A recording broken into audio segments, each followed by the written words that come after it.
자리에 앉으시고 오늘 함께 은혜 받으실 말씀은 우리 요한복음 5장 1절부터 15절까지 말씀입니다.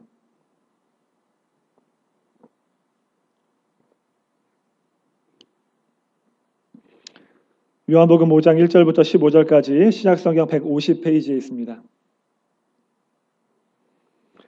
제가 한 절, 여러분이 한 절 교독하겠습니다. 그 후에 유대인의 명절이 되어 예수께서 예루살렘에 올라가시니라. 양문 곁에 히브리 말로 베데스다라 하는 곳이 있는데 거기에 한강 다섯이고 그 안에 많은 병자, 맹인, 다리 저는 사람, 혈기 마른 사람들이 누워 물의 움직임을 기다리니 그는 천사가 가끔 못에 내려와 물을 움직이게 하는데 움직인 후에 먼저 들어가는 자는 어떤 병에 걸렸든지 낫게 되밀어라. 거기 38해 된 병자가 있더라. 예수께서 그 누운 것을 보시고 병이 벌써 오래 진절하시고 내가 낫고자 하느냐. 병자가 대답하되 주여 물이 움직일 때에 나를 못에 넣어주는 사람이 없어 내가 가는 동안에 다른 사람이 먼저 내려가나이다. 그래서 이르시되 일어나 내 자리를 들고 걸어가라 하시니 그 사람이 곧 나와서 자리를 들고 걸어가니라. 이날은 안식일이니 유대인들이 병난 사람에게 이르되 안식일인데 내가 자리를 들고 가는 것이 옳지 아니하니라. 대답하되 나를 낫게 한 그가 자리를 들고 걸어가라 하더라 하니 그들이 묻되 너를 자리를 들고 걸어가라 한 사람이 누구냐. 고침을 받은 사람은 그가 누구인지 알지 못하니 이는 거기 사람이 많음으로 예수께서 이미 피하셨습니다. 예수께서 성전에서 그 사람을 만나 이르시되 보라 내가 나았으니 심한 것이 생기지 않게 다시는 죄를 범하지 말라 하시니 함께 있습니다. 그 사람이 유대인들에게 가서 자기를 고친 이는 예수라 하니라. 아멘. 오늘 본문의 말씀은 우리가 너무나 잘 알고 있는 베데스다 못가에서 예수님이 38년 된 병자를 치유하시는 장면입니다. 예수님께서 먼저 찾아가셔서 그 병자에게 물어보십니다. 네가 낫고자 하느냐? 네가 낫고자 하느냐? 예수님께서 그 병자를 너무나 긍휼히 여기셨던 것 같아요. 그래서 먼저 찾아가셔서 치유하시는데 질문을 하나 하셨어요. 네가 낫고자 하느냐? 이 질문은 오늘날 우리에게도 똑같이 하시는 질문입니다. 오늘 여러분 예수님께서 여러분에게 이렇게 질문한다고 한다면 여러분 어떻게 대답하시겠습니까? 여러분들 낫기를 원하십니까? 여러분 가정이 낫기를 원하십니까? 목장이 낫기를 원하십니까? 온전히 치유되기를 원하세요? 점점 목소리가 작아지네요. 다시 한번 묻겠습니다. 여러분 정말로 낫기를 원하십니까? 근데 사실 여러분 이 질문에 대답하는 것은 쉬운 문제가 아닙니다. 쉽지가 않아요.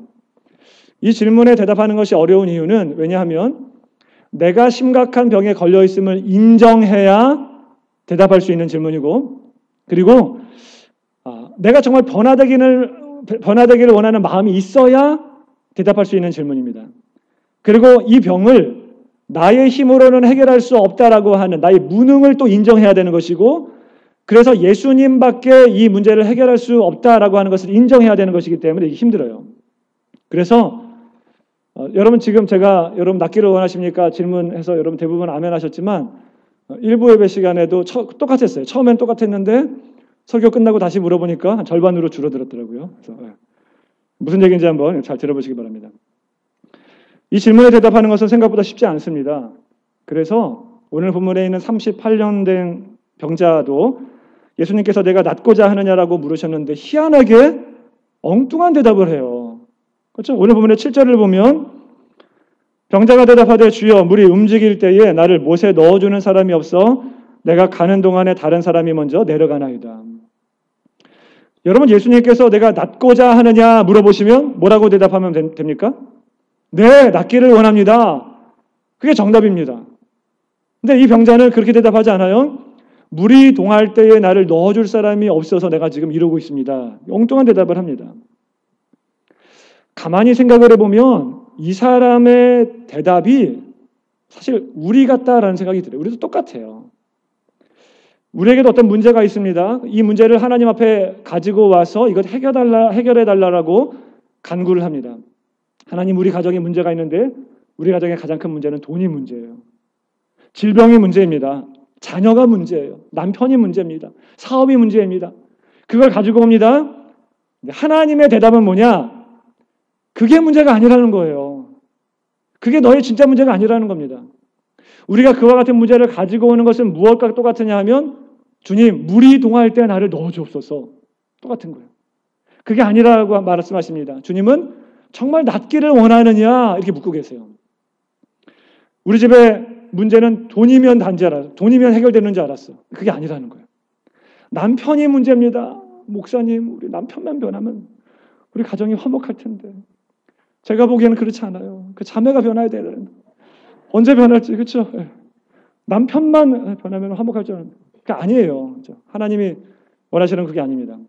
직장에서 레이오프 당했다고 한다면 좋은 직장만 구하면 모든 문제가 다 해결되는데 주님, 좋은 직장 주옵소서. 하나님은 말씀하십니다. 그게 아니라고요. 그게 진짜 문제가 아니라니까요. 오늘 예수님께서 여러분에게 묻고 계십니다. 정말 낫고자 하느냐? 그래서 우리는 문제를 하나님께 가져오는 것이 아니라 먼저 주님, 나의 진짜 문제가 무엇입니까? 라고 물어봐야 돼요. 물어봐야 됩니다. 여러분, 예수님께서 낫고자 하느냐라고 말씀하셨을 때 그 낫는다라고 하는 말은 질병에서 낫는다라고 하는 의미를 뛰어넘는 단어입니다. 헬라어로 보면, 사전적으로 헬라어로 보면 휘기에스라고 하는 단어가 쓰였어요. 휘기에스. 이게 좀 특이한 단어인데 성경에서 그 육체의 질병이 낫는다라고 말할 때는 대부분 헬라어가 이아오마이라고 하는 단어를 쓰고 있습니다. 그래서 우리가 잘 알고 있는 것처럼 야고보서에 보면은 병이 낫기를 위하여 서로 기도하라라고 말할 때 그 병이 낫는다라고 말할 때 이아오마이가 쓰였고 백부장이 예수님에게 말씀만 하여 주옵소서 그러면 주의 종이 낫겠나이다라고 말할 때 그 낫는 것도 이아오마이라고 하는 단어를 쓰고 있습니다. 근데 오늘 본문에 나와 있는 이 휘기에스라고 하는 단어는 그것을 뛰어넘는 단어예요. 물론 신약에서 대부분 육체의 질병이 낫는 것에서 사용이 되고 있습니다. 그런데 사전적으로 보게 되면 이게 정확한 의미가 뭐냐면 영혼과 육체의 온전함이에요. 단순히 육체적 질병이 아니라 영혼이 건강해지는 것입니다. 영혼이 주님의 원하는 모습으로 바뀌는 것입니다. 그래서 당시에 예수님이 살았던 그 당시에 알렉산드리아의 필로는 이 헬라어 단어를 사용하면서 영혼이 건강하면 육체가 건강하다. 이런 식으로 사용했고 또 요세푸스도 이 단어를 사용할 때 항상 합리적인 사고와 행동을 가리킬 때 이 단어를 사용했습니다. 그래서 킹 제임스 버전을 보게 되면 오늘 본문에 내가 낫고자 하느냐를 번역할 때 heal이라고 하는 단어라든지 아니면 get well 이런 단어를 쓰지 않고 whole이라고 하는 단어를 썼어요. 온전하다 이런 의미로 사용을 하고 있습니다. 성경에서도 이 단어가 육체적 질병만이 아니라 영혼의 완전함을 가리키는 때 사용되는 것을 우리가 볼 수 있는데 디도서 2장 8절을 보게 되면 이렇게 말합니다. 책망할 것이 없는 바른 말을 하게 하라. 이 바른 이 단어가 바로 휘기에스라고 하는 단어입니다. 그러니까 온전한 말, 바른 말. 이 단어의 정확한 의미예요. 요한복음 3장 1절, 요한 3서 1장 2절에 보면 사랑하는 자여 내 영혼이 잘됨과 같이 내가 범사에 잘되고 강건하기를 내가 간구하노라. 영혼이 잘됨 같이 범사가 잘되고 강건하는 거. 영혼이 잘되는 거. 이게 휘기에스입니다. 휘기에스. 오늘 본문에서 예수님께서 내가 낫고자 하느냐라고 말했을 때는 단순히 38년 된 병자의 그 육체적 질병을 낫기를 원하시는 것이 아니에요. 영혼까지도 온전해지기를 원하셨던 겁니다. 추가적인 증거들을 대면 오늘 본문에 있는 38년 된 병자 38이라고 하는 숫자 이게 뭘 의미할까요? 38. 요한복음에는 그 상징적인 숫자들을 많이 사용하고 있습니다. 예를 들면 우리가 잘 알고 있는 것처럼 그 가나 혼인 잔치에서 그 손 씻는 물 돌 항아리가 있었죠? 몇 개 있었죠? 6개. 그렇죠? 뭘 의미해요? 불완전하다라고 하는 걸 의미하죠. 요한복음 전체적인 구조를 보더라도 표적 7가지 표적이 나와 7개를 딱 맞추고 있습니다. 요한복음 마지막 장에 보면은 베드로와 제자들이 물고기를 잡으러 갔는데 물고기를 잡고 나서 물고기 다 세죠. 몇 마리 잡혔죠? 153마리. 무슨 의미인지는 잘 몰라요. 요한이 썼던 요한계시록에 보더라도 상징적인 숫자들이 굉장히 많이 사용되고 있습니다. 정확한 의미는 우리가 다 파악할 수 없지만 숫자들을 많이 사용하고 있어요. 그래서 오늘 본문에 있는 38이라고 하는 숫자도 그냥 넘겨서는 안 될 것 같아요. 그러면 이 숫자가 의미하는 게 뭐냐? 여러분, 이스라엘 백성들이 광야 생활을 40년간 했습니다. 그렇죠? 그런데 사실은 가데스 바네아에서 정탐꾼들을 보내고 와서 이제 보고를 했는데 다 부정적인 보고를 했죠. 그때 여호수아와 갈렙만 우리가 할 수 있습니다. 하나님이 함께 하십니다. 그래서 2명 빼고 다 광야에서 다 죽게 되었습니다. 그렇죠? 기억나시죠?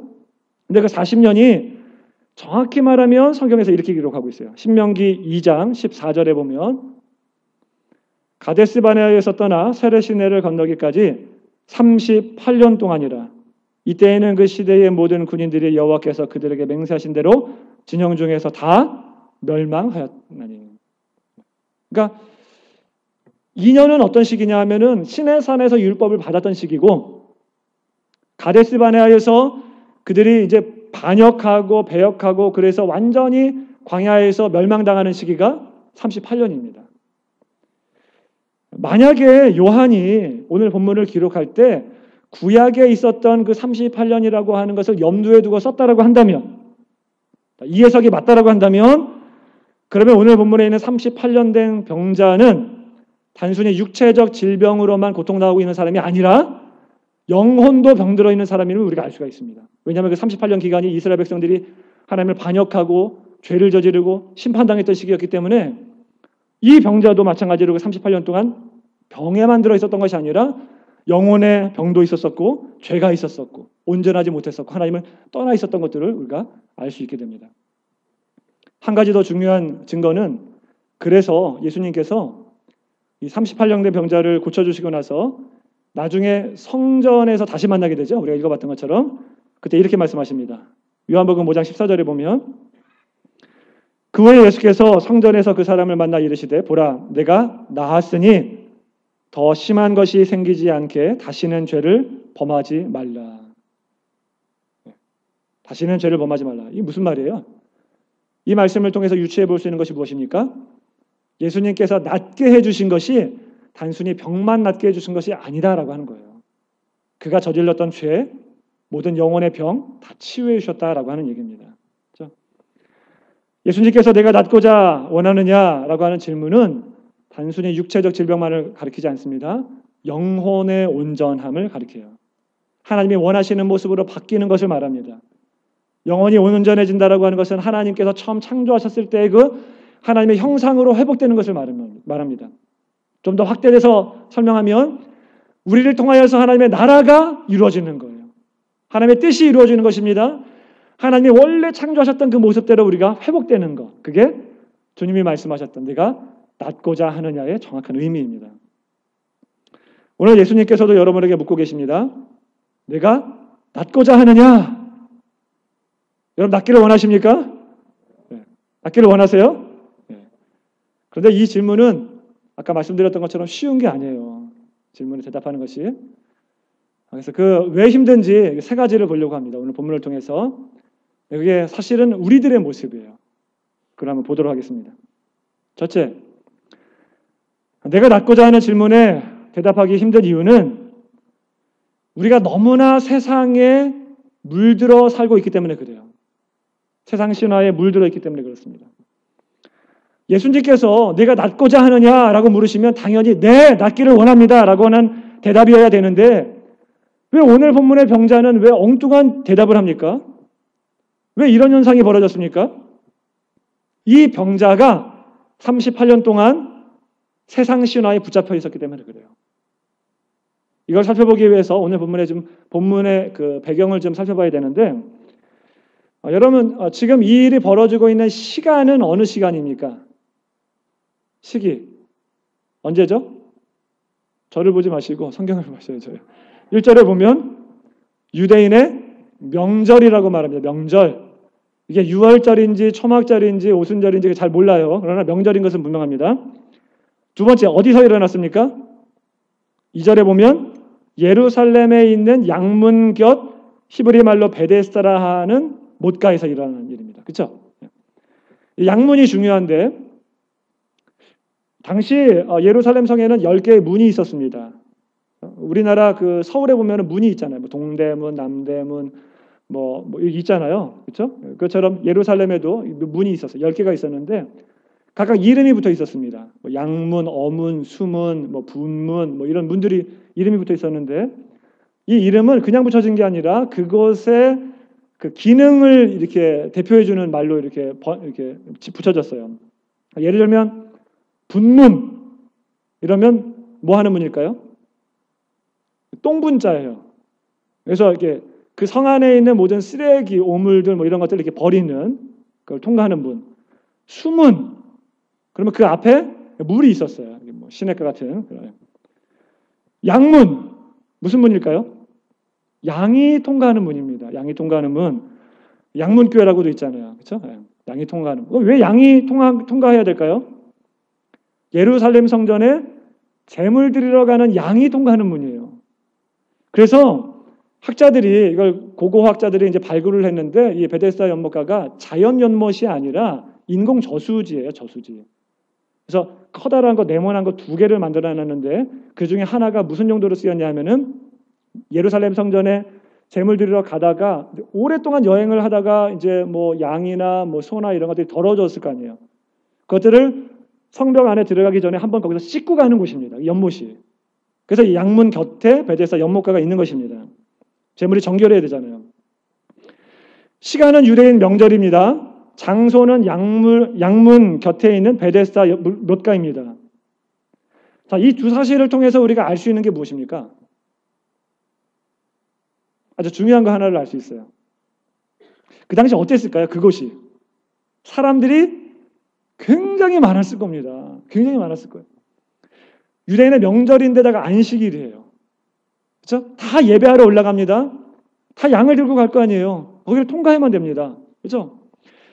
고대 기록에 의하면은 가장 많을 때는 한 100만 명까지도 들어갔다고 그래요. 그러니까 엄청나게 많은 인파 속에서 지금 뭐 사람들이 지나가고 있는 겁니다.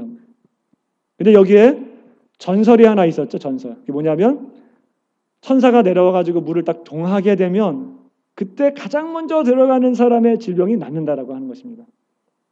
이 전설은 아마도 모르겠어요. 뭐 그냥 흘러내려오는 그냥 전설인 것 같아요. 실제로 이런 일이 있었는지는 모르겠지만 뭐 어느 순간에 그냥 물이 좀 동했는데 어떤 사람이 우연히 들어갔는데 또 날 때가 돼서 났는데 그게 또 이렇게 전설 따라서 이렇게 또 흘러내려왔던 것 같아요. 어쨌든 간에 그게 전설로 남아 있습니다. 근데 이게 엄청난 모순입니다. 모순. 그렇죠? 왜 모순이냐? 여러분 생각해 보세요. 물이 움직이는 것을 본 다음에 제일 먼저 들어갈 수 있는 사람은 누굽니까? 이 병자는 못 들어가요. 소경 못 들어갑니다. 그렇죠? 안 놔도 될 병을 가지고 있는 사람, 무좀 걸리는 사람 같은 사람들, 그렇죠? 별 볼 일 없는 그런 사람들이 제일 먼저 달려갈 수 있어요. 그렇죠? 따라서 지금 이 베데스다 연못가는 진짜 나아야 될 사람들이 낫는 구조가 아니에요. 그렇죠? 안 놔도 되는 사람들이 낫는 구조입니다. 모든 사람들이 다 경쟁심에 지금 물만 바라보고 있습니다. 다 경쟁자예요. 다 똑같은 입장에 처해 있지만 동병상련이라고 서로 이해하는 것 같지만 사실은 다 경쟁자입니다. 왜냐하면 물이 동할 때 내가 제일 먼저 들어가야 되기 때문에. 여러분도 그런 경험 있지 않습니까? 제가 얼마 전에 몇 달 전에 그 프리몬에 있는 어느 그 고기 뷔페집에 저희 장모님도 오셨었고 저도 먹고 싶고 그래서 간 적이 있습니다. 사람이 엄청 많았어요. 2시간 반을 기다렸습니다. 근데 처음 갔었을 때 이름을 적더라고요. 이름 적죠. 이렇게 순서대로. 30분이 지나고 1시간이 지나고 2시간이 지났는데 화장실을 못 가겠는 거예요. 왜냐하면 간 사이에 이름 부를까 봐. 그래서 혹시 이름 내가 못 들었나? 그래서 다시 한번 가서 내 이름을 확인해보고 아직 안 불렀대요. 좀 앉아있으라고. 그래서 먹었던 적이 있는데 여러분들도 그런 경험 있지 않으세요? 있죠, 그런 경험. 예. 이런 상황입니다. 화장실도 못 가요. 왜냐하면 내가 화장실 간 사이에 물이 동하면 어떻게 해요? 그렇죠? 다른 데 못 가는 거예요. 그것만 바라보는 거예요. 그렇죠? 경쟁입니다. 경쟁. 치열한 경쟁이 있는 곳입니다. 게다가 지금 이 연못 이름이 뭐라고 그랬죠? 베데스다. 뜻이 뭡니까? 벳 하면 집이라는 뜻이고 헤세드라고 하면은 자비, 은혜라고 하는 뜻이거든요. 베데스다라고 하면 은혜의 집, 자비의 집이에요. 그런데 이 이름에 걸맞지 않게 자비는 없어요. 은혜는 없습니다. 경쟁밖에 없습니다. 베데스다 연못은 사실은 가장 불쌍한 사람들이 모여있는 가장 잔인한 곳이에요. 치열한 곳입니다. 아마 이 병자가 38년 동안 있으면서 야, 이거 뭔가 잘못됐다라고 하는 것을 느끼지 않았을까요? 그렇죠? 그 오랜 세월 동안 거기에 있으면서 야, 이거 뭐 이상한데 이거? 느꼈어도 어떻게 할 수가 없어요. 도리가 없습니다. 마지막 희망을 거기에다가 걸어보는 겁니다. 굉장히 모순된 것이죠. 그런데 여러분, 이 모습이 바로 오늘날 세상을 그대로 투영해 줍니다. 오늘날 세상이 그래요. 돈이 필요한 사람들에게 돈이 가지 않아요. 돈이 필요 없을 정도로 많은 사람들이 더 돈을 버는 사회 구조입니다. 배고픈 사람은 계속 배고파서 굶어 죽게 되어 있어요. 배부른 사람은 필요 없는데도 불구하고 계속해서 부강해지는 사회 속에 살아가고 있습니다. 약육강식의 사회 속에 살아가고 있어요. 유전무죄, 무전유죄의 세상 속에서 살아가고 있습니다. 어느 기업이 파산했어요. 그럼 파산시켜야 되는데 국가가 그 기업을 파산시키지 못하잖아요. 왜냐하면 그 기업이 파산되면 국가 경쟁력에, 국가 그 경제에 미칠 영향이 엄청나게 크기 때문에 함부로 파산시키지 못합니다. 그래서 국민들이 낸 세금으로 막 쏟아붓고서 다시 살립니다. 잘못된 것 알면서도 그냥 안고 가는 거예요. 이게 세상입니다. 로또에 당첨될 확률이 거의 없다는 것을 알면서도 계속 도박에 투자해요. 알면서도. 그게 사회 구조입니다. 그런데 더 큰 문제는 무엇이냐? 예수 믿는 사람들도 똑같다는 거예요. 예수 믿는 사람들도. 예수 믿는 사람들도 세상 신화에 빠져 있어서 살아가고 있는데도 불구하고 자기가 알지 못해요. 그게 진리인 것처럼 살아가고 있습니다. 여러분, 오늘날 한국교회에 예수님께서 만약에 오셔서 네가 낫기를 원하느냐라고 물으시면 한국교회가 네, 낫기를 원합니다 라고 대답할 수 있을까요? 저는 쉽지 않다라고 봐요. 왜냐하면 이미 너무나 세상 그 악한 것에 너무나 많이 물들어 있기 때문에 그렇습니다. 자기가 얼마나 병들어 있는지 그것조차도 알지 못하는 때까지 왔기 때문에 그렇습니다. 그래서 내가 낫고자 하면 아마 한국교회도 똑같이 아니 주님 그거 말고요. 저를 물에 넣어줄 사람이 필요합니다 라고 대답을 하게 될 것입니다. 오늘날 현대 교회 안에 얼마나 많은 세속주의가 들어와 있는지 모릅니다. 저나 아니면 담임 목사님께서 설교하실 때 대부분 여러분 설교 들어보셔서 아실지 모르겠는데 우리가 가지고 있는 잘못된 가치관들을 성경적인 가치관으로 수정해주는 작업을 많이 하셨어요. 그렇죠? 생각해보면 제가 오늘 한 가지 말씀드리고 싶은 거는 뭐냐면 여러분 교회 안에 있는 잘못된 가치관 중에 하나가 많은 분들이 그렇게 설교를 하세요. 이게 뭐냐면 여러분 있는 모습 그대로 자기 자신을 사랑하십시오. 내 모습 이대로 사랑하십시오. 그런 설교 많이 들어보지 않으셨습니까? 낙심하지 마십시오. 좌절하지 마십시오. 여러분의 있는 모습 그대로 사랑하십시오. 왜냐하면 예수님도 여러분 있는 모습 그대로 사랑하셨습니다. 그런 설교 많이 들어봤어요. 왜 이런 설교를 하는지는 압니다. 자살을 하도 많이 하기 때문에 여러분 귀한 존재인들입니다. 이걸 알려주기 위해서 하는데 뭐 절반은 맞아요. 자기 자신을 사랑해야 되는 거. 근데 이것을 여러분 잘못 받아들이셔서는 안 돼요. 뭐냐면 여러분 그래 예수님은 내 모습 이대로 사랑하시는 분이야. 내가 죄를 지었어도 주님은 나를 사랑하시는 분이고 내가 게을러도 나를 사랑하시는 분이고 죄 때문에 고난 당하더라도 주님은 이것을 사랑하시는 분이고 그러면서 자기 사랑을 합리화시켜 버립니다. 그렇죠? 근데 여러분 성경에서 자기를 사랑하라고 말한 적이 있습니까? 굳이 하나를 꼽으라고 한다면 내 이웃을 내 몸과 같이 사랑하라 했으니까 내 이웃을 사랑하려면 자기 자신부터 사랑해야 되는 것 아닙니까? 라고 말할 수 있겠지만 사실은 그게 그런 구절이 아니라 이웃을 사랑하라고 하는 것이죠. 강조하기 위해서 내 몸처럼 사랑하라고 말하는 것이지 사실은 그렇지 않습니다. 오히려 성경은 자기를 부인하라라고 말씀하고 있습니다. 요한복음 12장 25절 같이 한번 읽어보겠습니다. 시작. 자기의 생명을 사랑하는 자는 잃어버릴 것이요 이 세상에서 자기의 생명을 미워하는 자는 영생하도록 보존하리라. 누가복음 14장 26절 같이 읽습니다. 무릇 내게 오는 자가 자기와 자기 목숨까지 미워하지 아니하면 능히 내 제자가 되지 못하고 누가복음 9장 23절에는 자기를 부인하고 날마다 이제 십자가를 지고 주님을 따르라라고 말씀하고 있습니다. 성경에서는 자기를 사랑하라고 말하지 않습니다. 자기를 부인하래요. 자기를 미워하라고 말합니다. 오늘날 왜 많은 교회에서 자기를 사랑하라고 말합니까? 철학과 심리학에 물들어 있기 때문에 그래요. 그렇게 설교를 해야 성도들이 좋아하기 때문에 그래요. 말씀대로 하지 않습니다. 여러분, 우리는 나 자신을 사랑하는 것이 아니라 주님이 나를 사랑하셨음을, 그 사랑을 받아들여야 돼요. 차이가 있습니다. 그렇죠? 내 모습 이대로 나를 사랑하는 것이 아니라 주님이 사랑하시는 그 모습대로 우리를 사랑할 수 있어야 돼요. 다르죠? 여러분 한번 자기 자신을 생각해 보시기 바랍니다. 얼마나 죄투성입니까? 사랑할 구석이 있습니까? 옆에 분들 얼굴 한번 보세요. 옆에 분들 한번. 사랑할 구석이 있어요? 다 죄투성이에요. 그렇죠?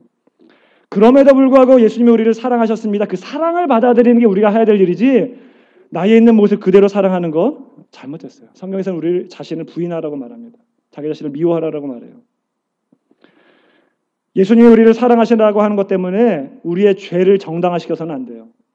예수님이 우리의 모습 이대로를 사랑하신다고 하는 것 때문에 우리의 게으름을 정당화시키거나 우리의 모난 성격을 정당화해서는 안 됩니다. 정말 예수님을 사랑하는 사람이라고 한다면, 정말 예수님의 사랑을 깨달은 사람이라고 한다면 나 자신을 있는 그대로 사랑하는 것이 아니라 예수님이 원하시는 모습으로 변화될 수 있어야 됩니다. 그게 진정으로 주님의 사랑을 받은 사람이에요. 믿으십니까? 네. 오늘 많은 그리스도인들은 이런 모순된 세상 속에서 물들어 살아가고 있습니다. 자기가 물들어 있는지도 몰라요.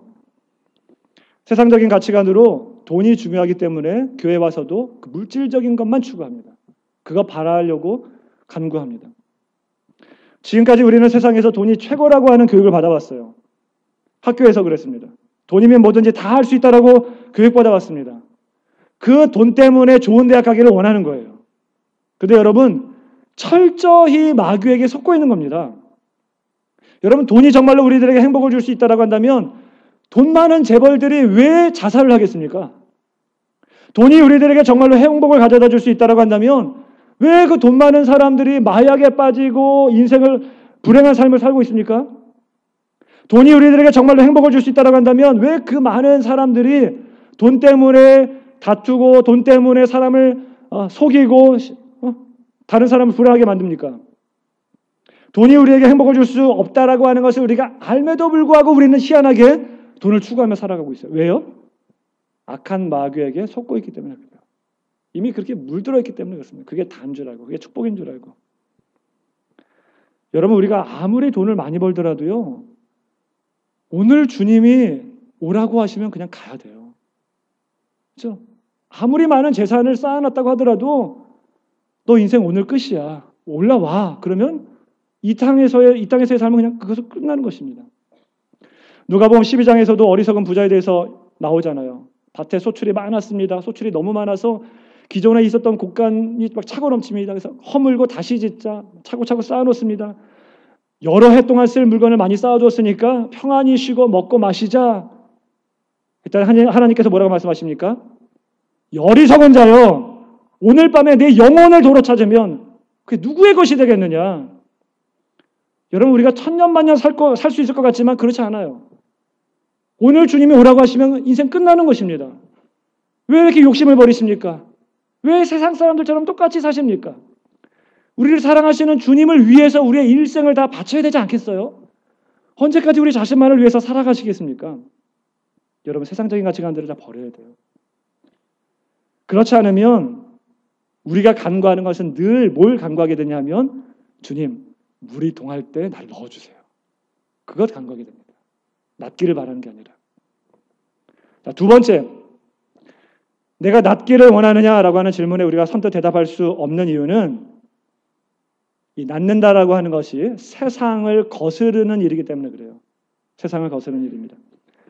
오늘 본문에 예수님께서 병자를 치유하시면서 특별한 요구를 하나 하시는데 5장 8절을 한번 보겠습니다. 8절에서 이렇게 말합니다. 예수께서 이르시되 일어나 내 자리를 들고 걸어가라 하시니. 뭘 들고 걸어가래요? 내 자리를 들고 가라. 이상하지 않습니까? 여러분, 그냥 일어나 걸으라 이러면 되는데 왜 하필이면 자리를 들고 일어나 걸으라라고 말했을까요? 왜 자리를 들라고 그랬을까요? 그게 의미하는 바가 뭘까요? 저는 굉장히 의도적이라고 생각해요. 굉장히 의도적으로 예수님께서 말씀하신 건데 여러분 한번 생각해 보세요. 지금은 안식일입니다. 안식일이죠. 유대인들에게 가장 중요한 율법이라고 여겼던, 사실 율법은 아니고 그들의 관습이었는데, 규례였는데 그들이 가장 중요하게 생각했던 것 중에 하나가 바로 안식일 규례였어요. 근데 그냥 일어나면 안식일을 위반하는 게 아닙니다. 근데 자리를 들면 위반하는 거예요. 아까도 말씀드렸던 것처럼 지금 수많은 사람들이 지나가고 있습니다. 모든 사람들이 다 안식일 규례를 알고 있는 유대인들이에요. 모든 사람들이 다 보고 있어요. 여기서 자리를 들고 일어나면 비난을 받을 수도 있는 상황이에요. 그렇죠? 너 안식일 규례 어겼어? 그래서 바로 다음에 이렇게 말합니다. 5장 10절을 보면 유대인들이 병 나은 사람에게 이르되 안식일인데 내가 자리를 들고 가는 것이 옳지 아니하니라. 유대인들의 관심은요, 지금 일어나 병이 나은 것에 관심이 있는 게 아니에요. 그렇죠? 자리를 들고 일어났어? 안식일인데? 여기에 온통 관심이 있습니다. 예수님께서 자리를 들고 일어나라라고 하는 이유는 왜 그러냐? 진정으로 낫기를 원한다라고 한다면, 육체적 질병이 아니라 영혼까지 낫기를 원한다고 한다면 그것은 너희들이 가지고 있는 관습까지도 깨뜨려 버려야 되는 것이다 라고 하는 것을 말씀해 주고 있는 것입니다. 여러분, 낫는다라고 하는 것이 무슨 의미냐?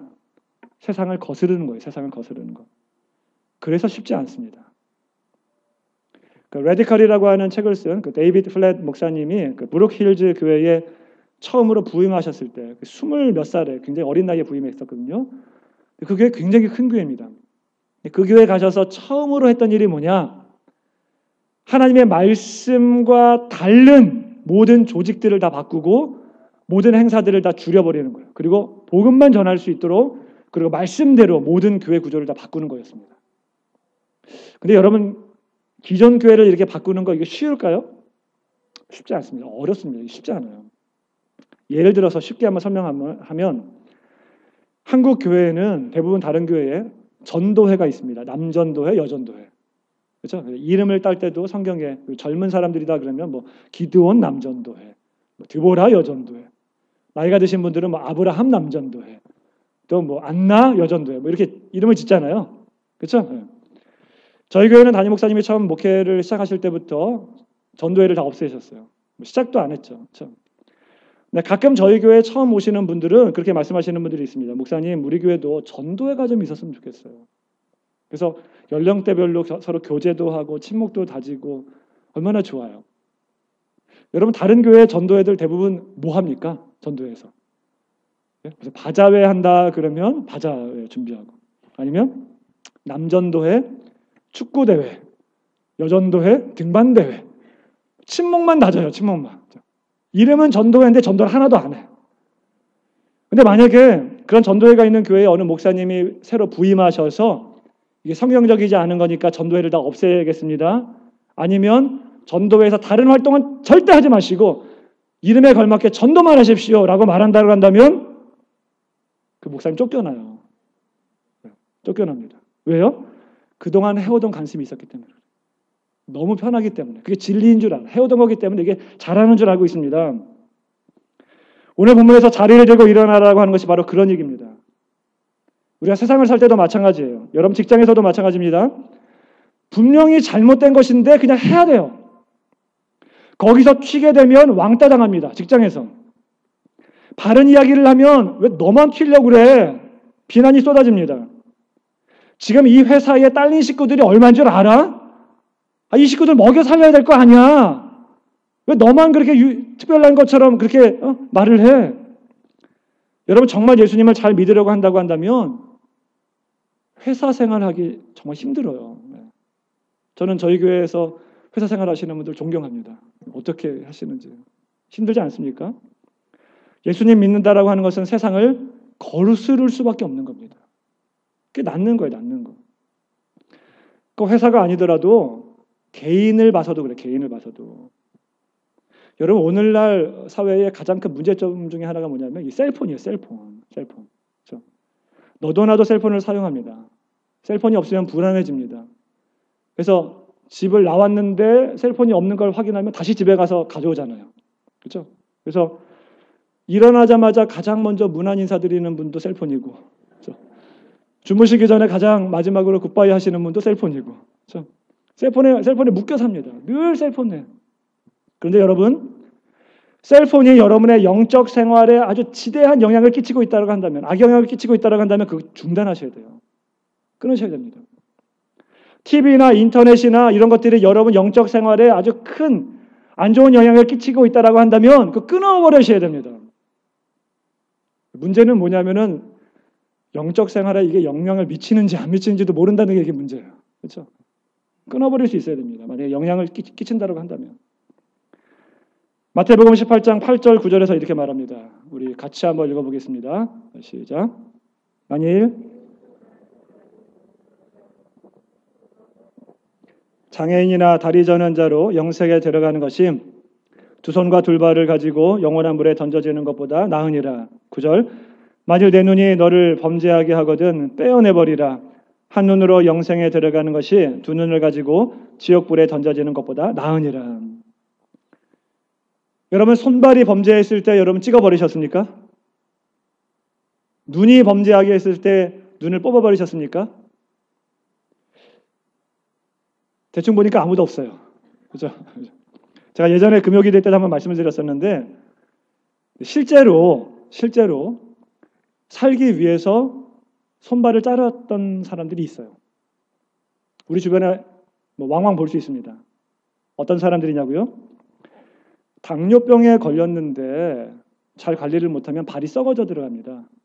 그 잘라야 돼요. 자른 분들이 있어요. 왜 잘라요?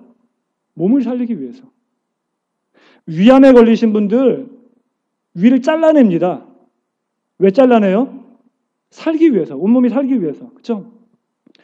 근데 여러분 왜 손발을 안 잘라냅니까? 죄를 범했는데도. 왜 눈을 안 뽑아내십니까? 물론 진짜 자르라는 말 아니에요. 눈 뽑으라는 얘기 아닙니다. 왜냐하면 역사적으로 이미 잘랐던 분들이 있었어요. 그랬는데도 불구하고 여전히 죄성이 올라오더라 그런 고백을 하는 것들을 들어봤는데 진짜 자르라는 얘기는 아니에요. 그러나 손발은 찍어버릴 수 없어도 최소한 나의 영적 생활을 방해하는 셀폰은 끊어버릴 수 있잖아요. 눈은 뽑아버릴 수 없을지 모르겠지만 나의 영적 생활을 방해하는 TV라든지 드라마라든지 인터넷은 끊어버릴 수 있지 않습니까? 그렇지 않아요? 나의 발, 손, 지체를 끊어버릴 수는 없지만 하나님보다 내가 더 사랑하는 것, 자매들 같은 경우는 사치, 쇼핑하는 것, 그렇죠? 거기에 탐닉하시고 있는 분들 끊어버릴 수는 있지 않습니까? 정말로 낫기 위해서는 자리를 일어나라고 말씀하십니다. 자리를 들고 일어나라고 말씀하십니다. 끊어버리라고 하는 거예요. 성경에서 이렇게 말합니다. 이 세대를 본받지 말고 마음을 새롭게 함으로 변화를 받아 아버지의 선하시고 기뻐하시고 온전한 뜻이 무엇인지 분별하도록 하라. 본받지 말라고 말합니다. 낫는다라고 하는 것이 바로 그것입니다. 세 번째, 낫고자 하느냐라고 하는 질문에 선뜻 대답하지 못하는 이유는 사실은 낫고자 원하는 열망이 없어서 그래요. 낫고자 원하는 소원하는 마음이 없어요. 사실은. 오늘 본문에 낫고자 하느냐라고 하는 말에서 낫는다라고 하는 그 말이 의미를 아까 설명드렸었고 하느냐, 원하느냐라고 하는 의미를 설명해 드리면 이게 헬라어로 델레오라고 하는 단어를 쓰고 있는데 이 단어는요 그냥 단순히 want 정도가 아니라 desire예요. desire. 강한 열망, 소망을 가리키는 단어입니다. 예수님께서 우리에게 묻고 있습니다. 네가 정말로 낫기를 원하느냐? 여러분 정말로 낫기를 원하세요? 간절하십니까 그게? 아무도 아멘 안 하시네. 여러분 가만히 생각해 보면 근데 이 38년 된 병자가 낫기를 원하는 건 당연한 거 아닌가요? 그렇죠? 물어보지 않아도 알 건데 왜 예수님이 물어봤습니까? 예수님이 정말 낫기를 원하는지 그 의지를 보고자 원했던 거예요. 예수님의 행적들을 곰곰이 생각해 보면 여러분 예수님께서 수많은 병자들을 고쳐주셨습니다. 병자들을 고칠 때 거의 제 기억에는 단 한 번도 그냥 고쳐주셨던 분이 없었어요. 그렇죠? 그러니까 그냥 불쌍해가지고 그냥 가면서 그냥 낫게 그냥 일어나라 뭐 이렇게 한 게 아니라 와서 간구하는 자들에게 병을 치유해 주셨습니다. 맹인 두 사람이 예수님이 지나가신다라고 하는 말을 듣고 소리 질렀습니다. 다윗의 자손이여 우리를 불쌍히 여기소서.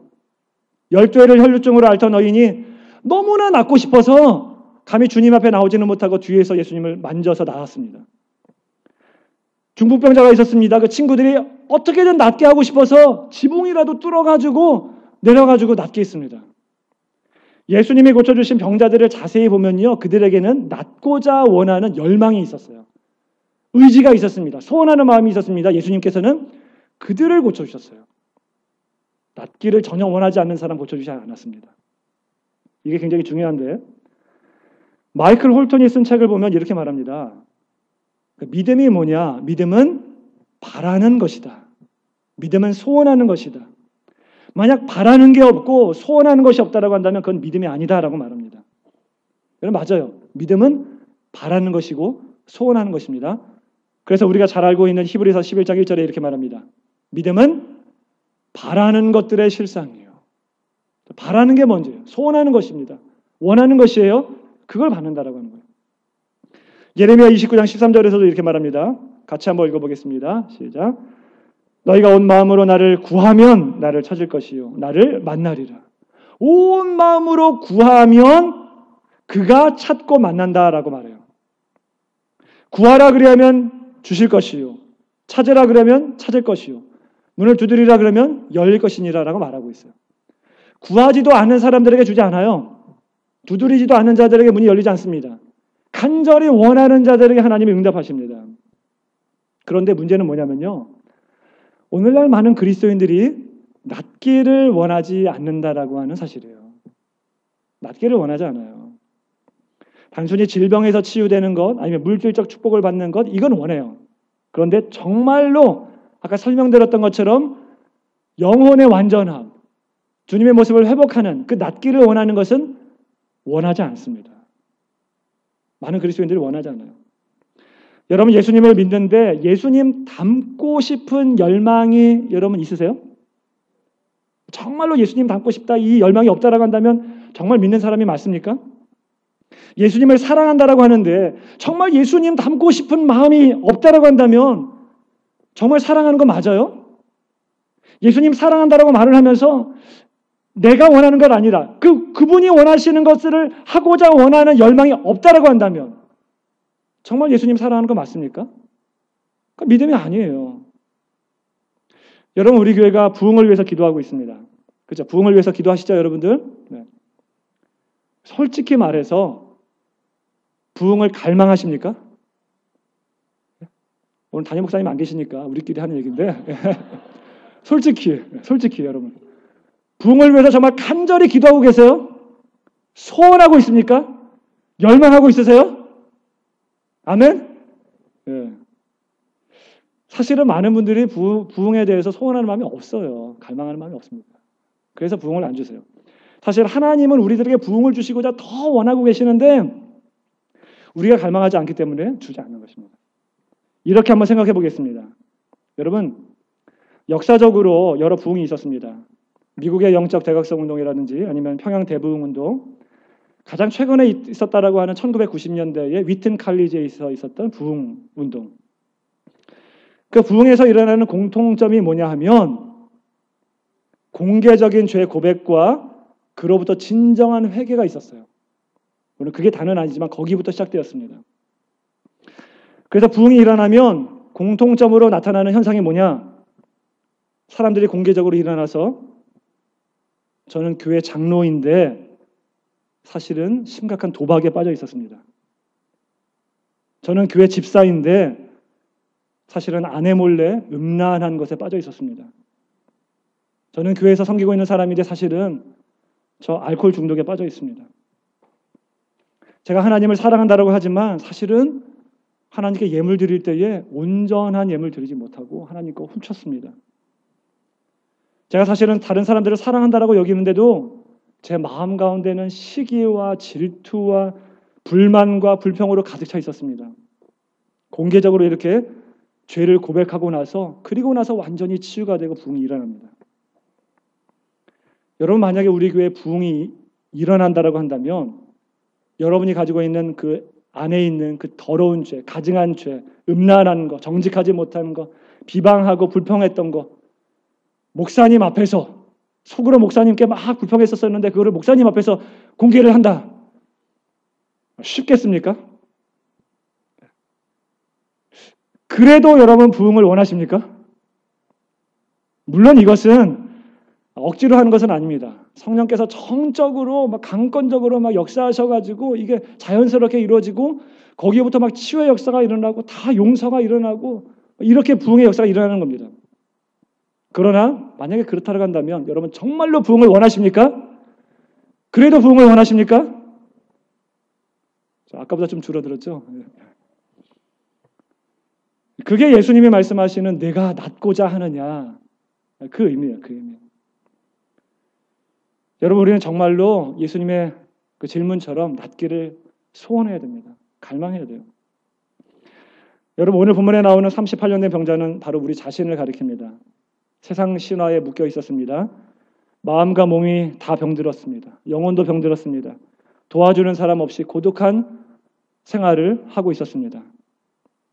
그러나 중요한 것은 예수님을 만나서 완전히 회복되었어요. 이게 중요합니다.